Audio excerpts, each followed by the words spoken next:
नमस्कार, मी स्वाती गोडसे. आपण पाहताय न्यूज 18 लोकमत स्पीड न्यूज. या बुलेटिन मध्ये आपल्या सगळ्यांचं स्वागत. बघत अनेक महत्त्वाच्या बातम्या थोडक्यात सुरुवात करत अमरावतीच्या बातमीनं.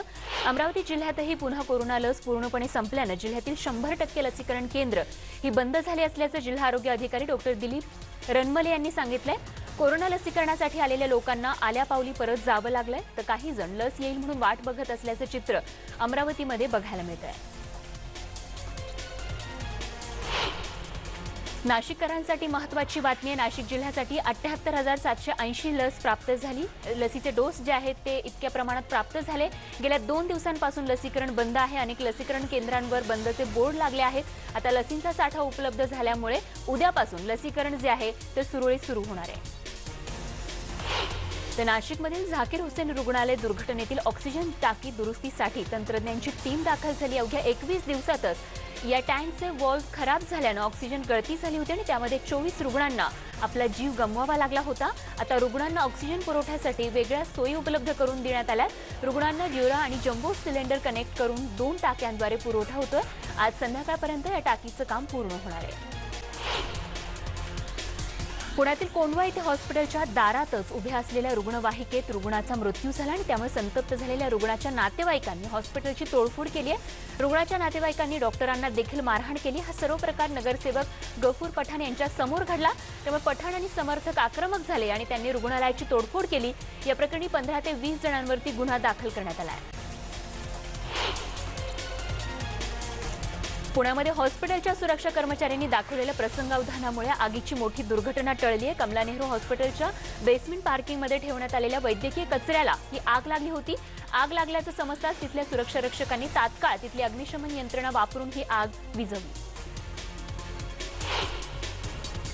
राज्यात 1 मेपर्यंत कडक निर्बंध लावण्याचा निर्णय राज्य सरकारने घेतलाय. 3 दिवस कडक अंमलबजावणी झाली खरी, पण आज पुन्हा मुंबईमध्ये मोठ्या प्रमाणात वाहन रस्त्यावरती दिसतायत. रुग्ण वाढत असताना मुंबईकर मात्र निर्बंधांकडे दुर्लक्ष करत असल्याचं बघायला मिळतंय.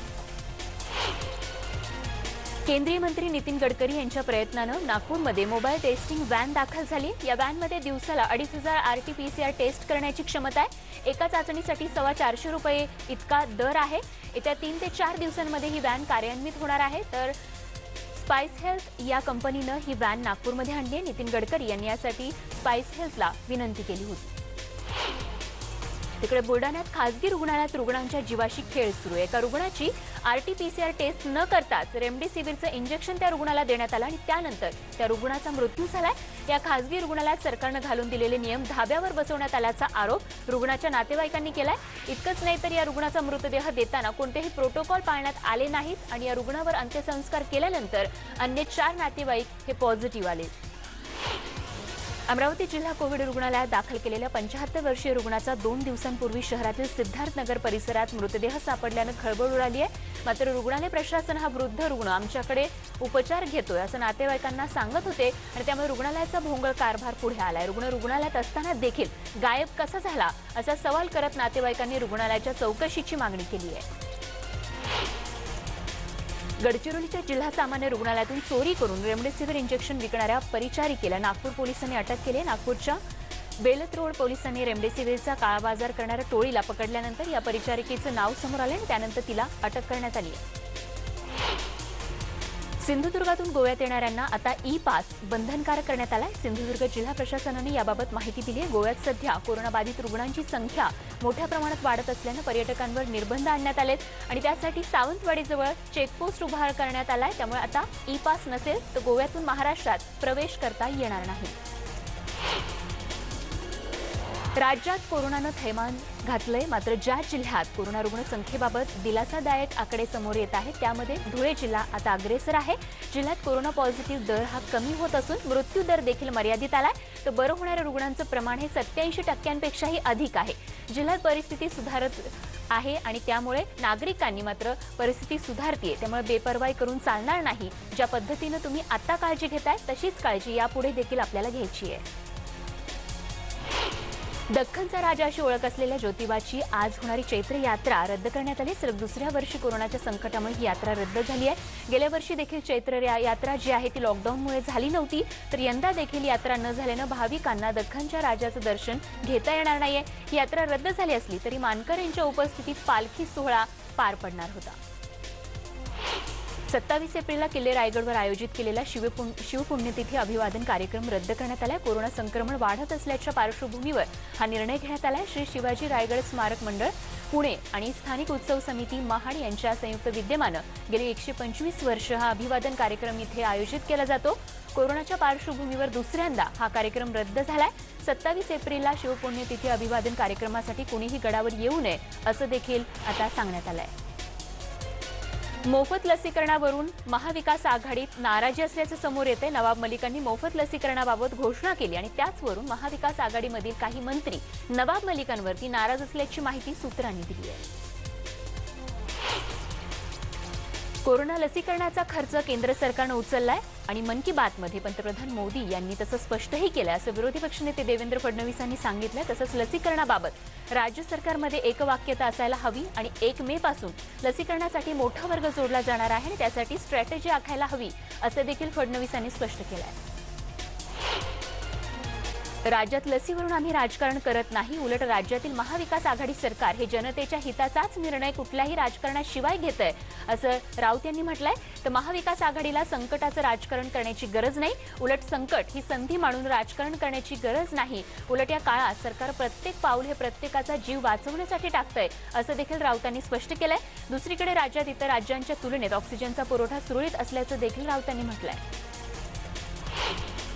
आदित्य ठाकरे यांनी महाराष्ट्रातील जनतेला मोफत लसीकरण करण्याचं ट्विट केलं आणि ट्विट पाहून खूप आनंद झाला अशी प्रतिक्रिया भाजप आमदार गोपीचंद पडळकर यांनी दिली। दरम्यान काही वेळातच हे ट्विट डिलीट झालं आणि त्यानंतर मात्र स्वर्गीय बाळासाहेबांचा विचार जपणाऱ्यांनी मोफत लसीकरणाचा लोकहिताचा निर्णय माघारी घेऊ नये इतकीच आमची राज्य सरकारकडे मागणी असल्याचंही पडळकरांनी म्हटलंय। मनमाडमध्ये ऑक्सिजन बेडचा तुटवडा निर्माण झाल्यामुळे काही जणांचा मृत्यू झाला, मात्र आता 2 सामाजिक संस्थांनी पुढाकार घेतलाय। या दोन्ही संस्थांनी ऑक्सिजन कॉन्सन्ट्रेटरच्या 25 मशीन या ठिकाणी आणलेल्या आहेत, ज्या रुग्णांची ऑक्सिजन लेवल कमी झाली आहे आणि ज्यांना ऑक्सिजन बेड उपलब्ध होत नाहीत अशा रुग्णांना या मशीनची मोफत सेवा या संस्थांच्या माध्यमातून दिली जाते। डॉक्टरांच्या सल्ल्यानुसार घरी जाऊन ऑक्सिजनची सेवा पुरवली जाते।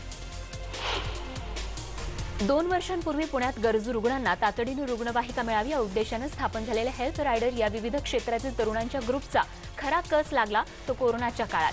केवळ रुग्णवाहिकाच नाही तर ऑक्सिजन बेडपासून प्लाझ्मा दान इथपर्यंत आता हेल्थ रायडरच्या कामाची व्याप्ती वाढली आहे। अविरतपणे 2,500 तरुण आरोग्य रक्षकांची भूमिका बजावत आहेत, त्यामुळे या ग्रुपचं सध्या चांगलंच कौतुक होत आहे।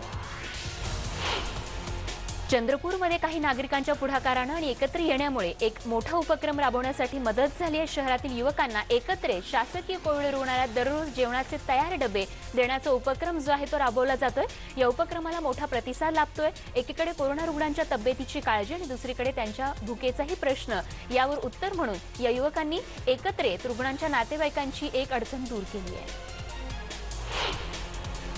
मनसुख हिरेन हत्या प्रकरणात एनआयएनं अटक केलेला 5वा आरोपी सुनील माने याच्या घरी एनआयएनं काल छापेमारी केली। यावेळी एनआयएनं त्याच्या घरातून आणि कार्यालयातून काही महत्त्वाची कागदपत्र आणि मानेची लाल रंगाची क्रेटा कारही हस्तगत केली आहे। विशेष म्हणजे माने देखील त्याच्या कारचा नंबर प्लेट जी आहे ती बनावट वापरत असल्याचं या तपासात आता समोर आलंय।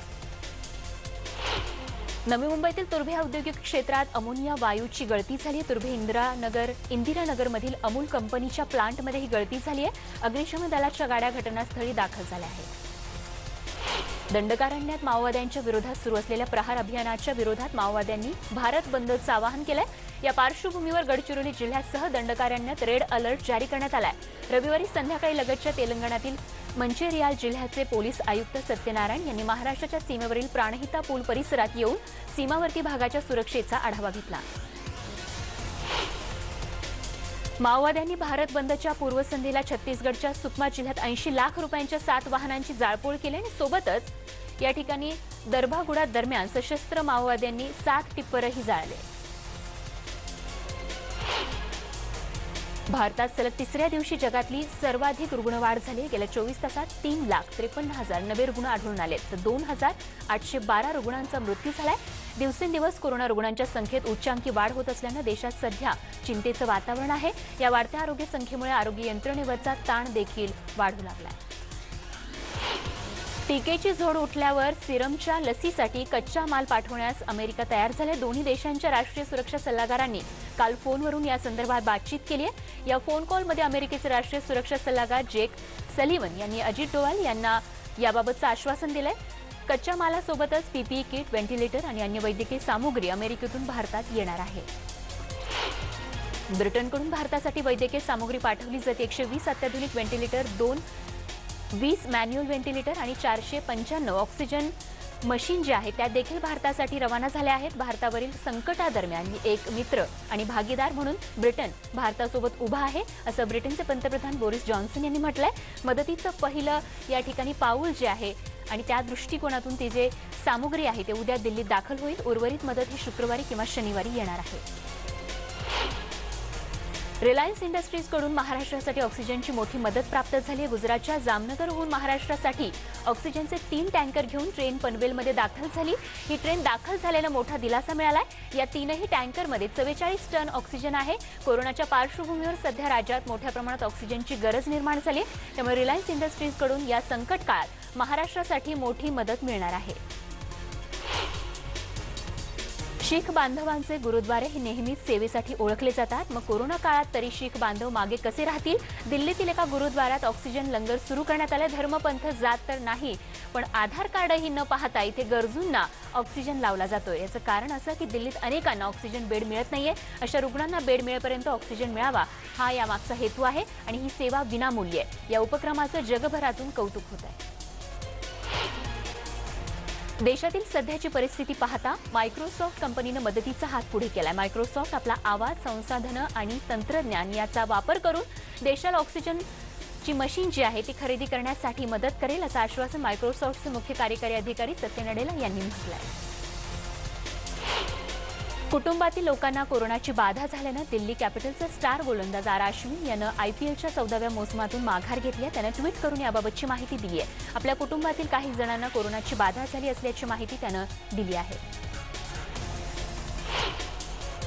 93व्या अकॅडमी पुरस्कार सोहळ्यात नोमॅडलँड सिनेमाची वर्णी लागली. 3 पुरस्कारांवरती आपलं नाव त्यांनी कोरलेलं आहे. या सिनेमाने यंदाच्या ऑस्कर सोहळ्यात बाजी मारली. ऑस्कर पुरस्कार सोहळ्यात या सिनेमाला यंदाचा सर्वोत्कृष्ट चित्रपटाचा पुरस्कार मिळालाय. या सिनेमासाठी अभिनेत्री फ्रान्सिस हिला देखील सर्वोत्कृष्ट अभिनेत्रीचा ऑस्कर पुरस्कार मिळाला आहे, तर क्लोई जाओ यांना सर्वोत्कृष्ट दिग्दर्शनासाठी पुरस्कार प्राप्त झाला आहे. पिक्सारच्या सोल या चित्रपटाला देखील ऑस्कर पुरस्कार जाहीर झालाय. सर्वोत्कृष्ट अॅनिमेटेड फीचर हा ऑस्कर अवॉर्ड देण्यात आलाय. सोशल मीडियावर पिक्सर आणि सोलच्या टीमच्या कौतुक केलं जात आहे. सोल या चित्रपटाला ओरिजिनल स्कोर पुरस्कार मिळालेला आहे, तर यंदाच्या ऑस्करमध्ये या चित्रपटाला मिळालेला हा दुसरा पुरस्कार आहे. दक्षिण कोरियाच्या ज्येष्ठ अभिनेत्री युन यू जंग यांना सहाय्यक अभिनेत्रीचा पुरस्कार देण्यात आलाय. मिनारी या सिनेमासाठी त्यांना हा पुरस्कार प्रदान करण्यात आला आहे. अभिनेता डॅनियल कालुया यांनी सर्वोत्कृष्ट सहाय्यक अभिनेत्याच्या पुरस्कारावर आपलं नाव कोरलंय. Judas in the Black Messiah या सिनेमासाठी त्यांना हा पुरस्कार प्राप्त झालाय. या श्रेणीत अभिनेता सॅचा बरॅन कोहेन याला देखील ट्रायल ऑफ शिकागो 7 या सिनेमासाठी नामांकन मिळालं होतं. मँक या सिनेमाला बेस्ट प्रोडक्शन डिझाईनसाठी पहिला ऑस्कर पुरस्कार मिळाला. डोनाल्ड ग्रॅहम बर्ट यांना प्रोडक्शन डिझाईनसाठी हा पुरस्कार मिळाला, तर एरिक मेशर्समेंट यांना मँक या चित्रपटासाठी बेस्ट सिनेमॅटोग्राफी या विभागात ऑस्कर मिळाला आहे.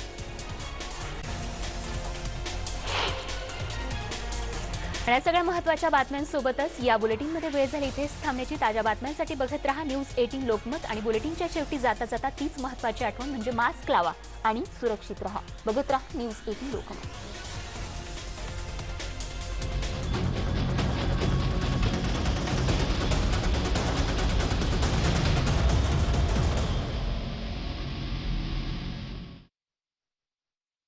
प्रायोजक NVIDIA